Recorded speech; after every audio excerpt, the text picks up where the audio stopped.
As we all know, WrestleMania is just around the corner, which means we as human beings go, whoa, whoa, WrestleMania. And I know I sing that song on all my WrestleMania videos, but nobody else is keeping the memory alive, so I'll do it. But as we know, when we do get to the showcase of the Immortals and we come out the other side, WWE loves bringing back old people, they love introducing new people, and they love to introduce new people that are also old people, so I thought, you know what?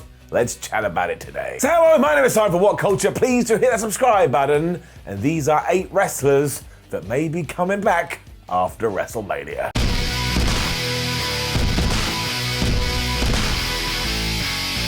Number 8, Cody Rhodes. Now, of course, as I say these words, it seems very likely that Cody Rhodes will actually re-debut in WWE at WrestleMania. But suffice to say, he'll also come back following WrestleMania, because if he didn't, it means he's just going to fight on WrestleMania and then disappear, and that doesn't make any sense. However, the truth is, when I was writing this article to turn into a video, I was like, well, maybe the whole reason Cody hasn't turned up on Raw is because we'll save him for the Monday night after WrestleMania, when you have that crazy crowd, plus it will start a bunch of new storylines, which back in the day was always the point. However, as times have changed, I have now changed my opinion, but either way, it will work wonders. If he does debut at WrestleMania, you get the whole Hardy Boys thing, and you can do a John Cena Undertaker storyline, but this time with Seth Rollins, and if you wait 24 hours, he is still gonna get a mega pop. And I know everybody internet loves to talk about Cody Rhodes, but I think the man is an inspiration,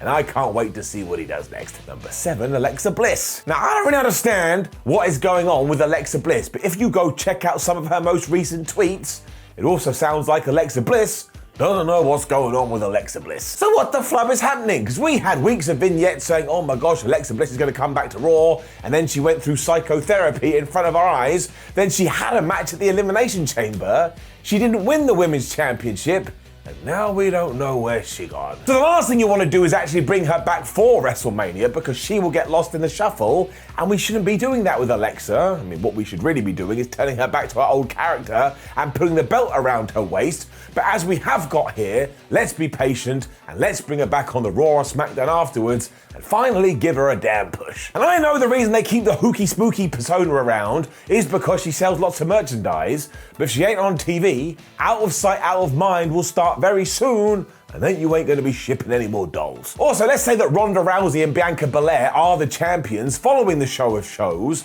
Wouldn't Alexa Bliss be a great opponent for both? The answer, according to my hand, is yes. Number 6, Bayley. Now, the latest reports say that Bayley should be good to go again in around about the next month. So once again, I mean, we've just rewritten WWE storylines by accident. Let's say Bianca Belair becomes a Raw Women's Champion. She can then go on to fight Alexa Bliss, and over on SmackDown, when Ronda Rousey becomes the champ, she can take on Bayley. And my word, I want to see that match. Because not only is Ronda at the moment coming across like the ultimate good guy, but Bayley, after she had figured out her new character, she was the ultimate bad guy. And on the down low, because I don't want to annoy anymore, if she did beat Ronda, I would be flubbing happy. She is also a super duper mega star, and I know I would pop like crazy if she came back on one of the shows after WrestleMania. So if she is healed and she's not injured anymore, why the hell wouldn't you do it?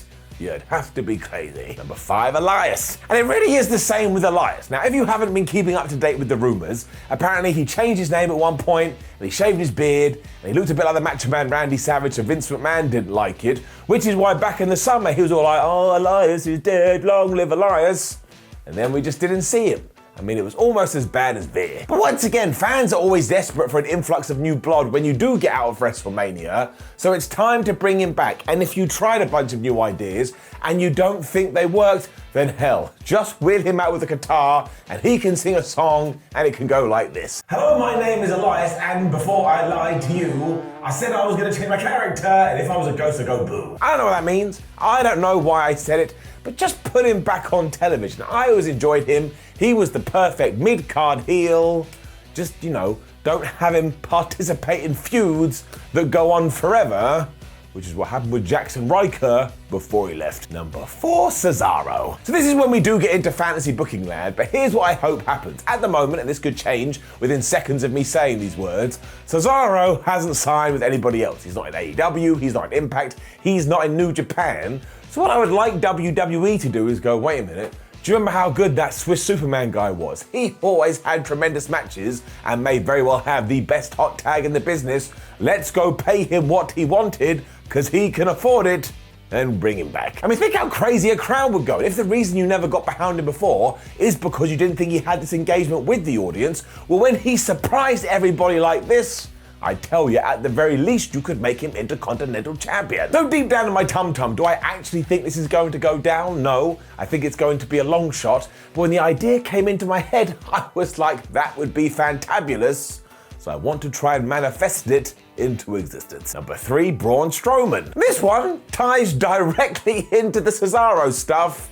I am taking a punt. I know right now Mr. Strowman is off doing his control your narrative stuff, and I'm sure that's fine, although a little bit weird, but he just feels like a WWE guy, right? Like if Vince McMahon was going to draw a superstar, he would probably come up with the monster among men. So I think eventually they could offer him a contract to come back, he would say yes, and everybody would be happy as Larry.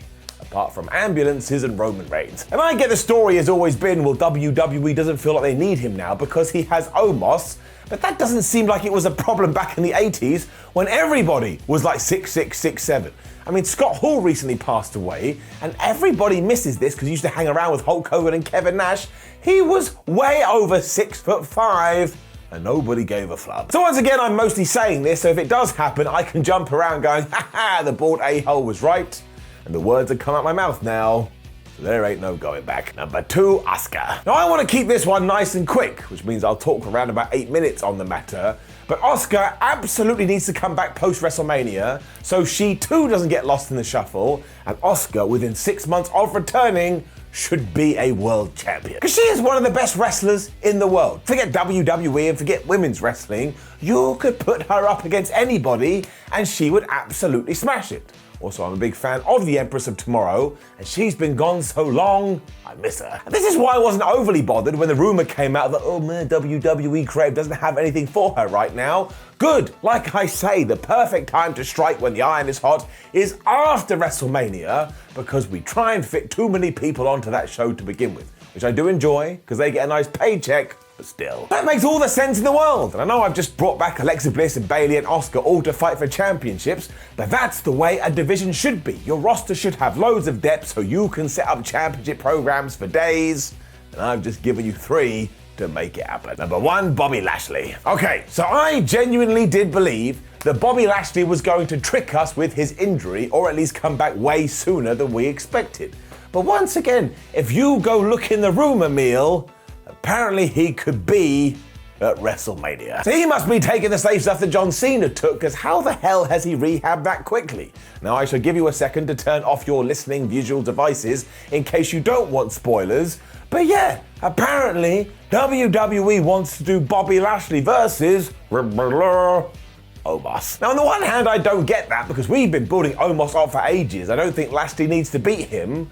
But on the other, if Omos was in the ring going, oh my gosh, I'm really tall and amazing, and Bob did return to a pop because nobody would expect it, and he just whipped his ass, well, I'm just going to level with you.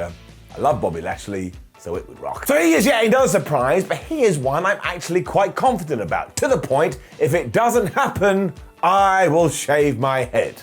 I know, big stakes up in this house, but that's why you watch these videos. Now please do leave a comment below and let us know who do you think is going to return to WWE post-WrestleMania. Maybe there's somebody obvious I've forgotten about, but that's what the comments are for. Then please do like the video, share the video and subscribe. Head over to whatculture.com where you could read yourself some articles. Make sure you watch another video because it's polite and you wouldn't want to upset your nan.